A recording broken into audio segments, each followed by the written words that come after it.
भारत समेत दुनिया को वाज़ेह करता हूँ कि पाकिस्तान का पहलगाम वाक़े में कोई हाथ नहीं। हम हर किस्म की दहशतगर्दी की मजम्मत करते हैं। Chairman peoples party Bilawal Bhutto Zardari का कौमी असम्बली में इज़हार ख्याल। कहा, पहलगाम वाक़े में जांबाज़ अफराद का खून खुश्क भी नहीं हुआ था कि भारत ने पाकिस्तान पर उंगलियां उठाना शुरू कर दी। ये वही रवैया है जो भारत माजी में भी अपनाता रहा है। दहशतगर्दी इंसाफ से ख़त्म होती है, टैंकों से नहीं। भारत दहशतगर्दी के खात्मे संजीदा है तो इंसाफ, एतमाद और बाहमी एहतराम की राह अपनाना होगी। कश्मीर भारत का हिस्सा नहीं है। ये एक वादा है जिसकी तकमील नहीं हो सकी। पाकिस्तान ने डर कर रहना नहीं सीखा। पाकिस्तान जिद्दोजहद से कायम हुआ और कौम जिद्दोजहद जारी रखी।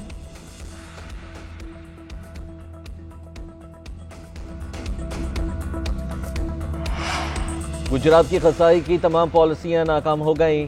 हमारा दुश्मन मक्कार, बदनीयत और बेवकूफ़ भी है। बेवकूफ़ ना होता तो फॉल्स फ्लैग की बेहतर मनसूबाबंदी कर लेता।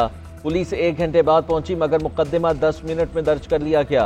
विफाकी वज़ीर इत्तलात अताउल्लाह तारड़ की कौमी असम्बली में घनगरज बोले, हमारे इख्तलाफी मामलात सियासी हैं, इनका दिफाई और खारजी पॉलिसी से कोई ताल्लुक नहीं। पाकिस्तान ने सिफारसी सजा पर भारत को जो मार मारी है वो उनकी नस्लें याद रखेंगी। अमीर मकाम ने कहा, भारतीय बयानात खित्ते के अमन के लिए खतरा है। अपनी नाकामियों का मलबा पाकिस्तान पर डाल रहा है।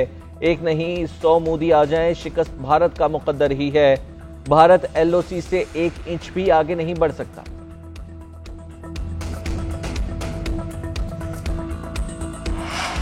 भारतीय इक़दाम ने पूरी कौम को अपने दुश्मन के खिलाफ इकट्ठा कर दिया। मोदी के भारत में सेकुलरिज्म नहीं, हिंदुत्वाना नाफिज है। जंग छिड़ी तो किसी के काबू में नहीं रहेगी। चेयरमैन PTI बैरिस्टर गौहर का कौमी असम्बली में इज़हार ख्याल। कहा, सिंतास मुआहिदा मुअत्तल करना गैर कानूनी अमल है। भारत के पास पानी रोकने का जरिया नहीं।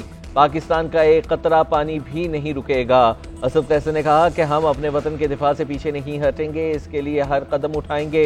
तमाम इख्तलाफात के बावजूद हम ऐवान में हैं।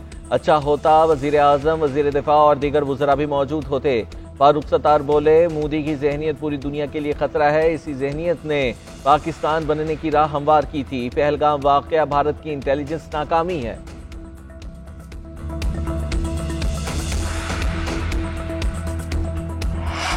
मखसूस नशिस्तों के फैसले पर नजरसानी दरखास्त समाअत के लिए मंजूर। आईनी बेंच ने 11 जजेस की अक्सरियत से दरखास्तें मंजूर की।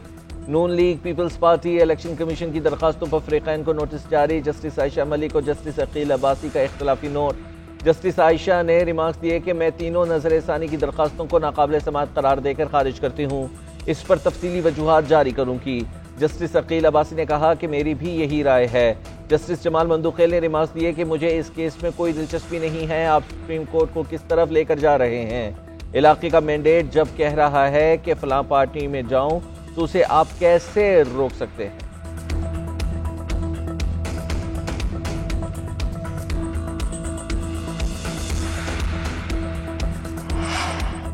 मखसूस नशिस्तों के केस से पहले अहम फैसला जारी। जस्टिस मंसूर अली शाह ने नजरसानी दरखास्त के स्कोप से मुतालिक फैसला जारी कर दिया। लिखा, नजरसानी आर्टिकल 188 और रूल्स के तहत ही हो सकती है। उसके लिए फैसले में वाज़ेह गलती की निशानदही लाजिम है। महज एक फरीक का अदम इत्मीनान नजरसानी की बुनियाद नहीं हो सकता। फरीक पहले से मुस्तरदशुदा नुक्ता दोबारा नहीं उठा सकता। नजरसानी की बुनियाद ये भी नहीं बन सकती कि फैसले में दूसरा नुक्ता नज़र भी शामिल हो सकता है, जबकि इस वक्त पाकिस्तान में 22 लाख मुकदमात ज़ेर इल्तवा हैं। सुप्रीम कोर्ट में 56,000 से ज़ायद केसेस ज़ेर इल्तवा हैं। इन मुकदमात में बड़ा हिस्सा नजरसानी दरखास्तों का भी है। मन घड़त किस्म की नजरसानी दरखास्तों की हौसला शिकनी होनी चाहिए।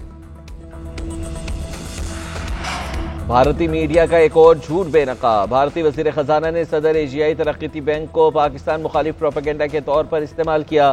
मुलाकात को भारतीय मीडिया ने पाकिस्तान पर सिफारती दबाव की कामयाबी करार दिया। आलमी मीडिया के सवालात पर भारत के गोदी मीडिया की खबर को ही जाली करार दे दिया। आलमी मीडिया के सवालात पर मोदी सरकार ने खबर को झूठ करार दिया। तजियाकारों का कहना है कि ये रवैया भारत की दोगली सिफारतकारी और झूठे बयानिए का मुंह बोलता सबूत है। ये मुहिम भारत की अंदरूनी नाकामियों और बिगड़ती साख से तवज्जो हटाने की कोशिश है।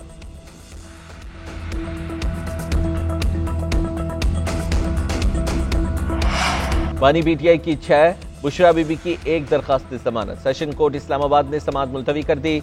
जज अफजल मजोका की रुखसत के बाइस अदालती कार्रवाई न हो सकी। आइंदा समाअत 20 मई को होगी।